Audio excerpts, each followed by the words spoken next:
Student, আজ আমরা ভেদ থেকে একটা 2 নম্বর প্রশ্নের সমাধান করব। প্রশ্নটা হলো এক্স ভেরিয়েশন ওয়াই স্কোয়ার এবং ওয়াই ইকুয়াল টু 2a যখন x equal to a, x ও ওয়াই এর মধ্যে সম্পর্ক নির্ণয় করতে হবে আমাদের। তাহলে অঙ্কটা শুরু করি আর লেখা শুরু করছি। এক্স ভেরিয়েশন ওয়াই স্কোয়ার, আমরা জানি ভেরিয়েশন চিহ্ন যখন উঠে সমান চিহ্ন হয়ে যাবে তখন একটা ভেদ ধ্রুবক দিয়ে গুণ করতে হয়। এখানে লেখা হলো কে সমান সমান ভেদ ধ্রুবক,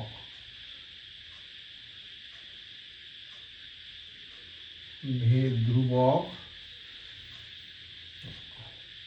বা K equal to x by Y square. এটাকে সমীকরণ 1 দিলাম।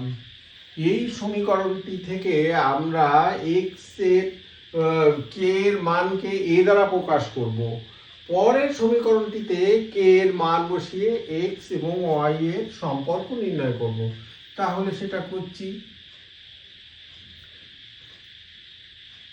বা K equal to X equal to প্রশ্নটিতে এ আছে আর ওয়াই ইকুয়াল টু 2a আছে, আমরা সেটা লিখলাম।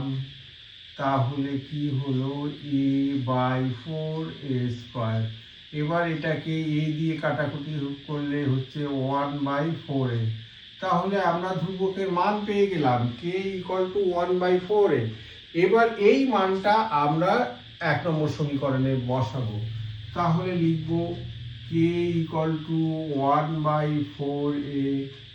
এই মান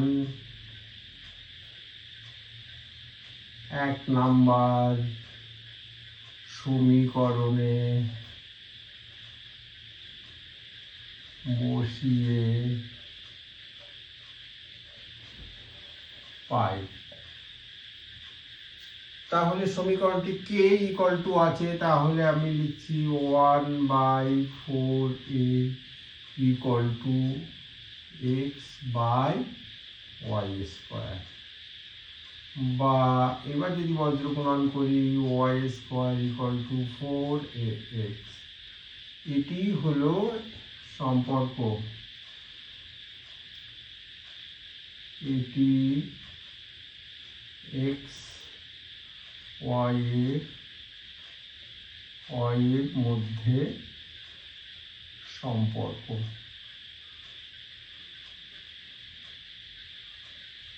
এটাই উত্তর। Thank you student.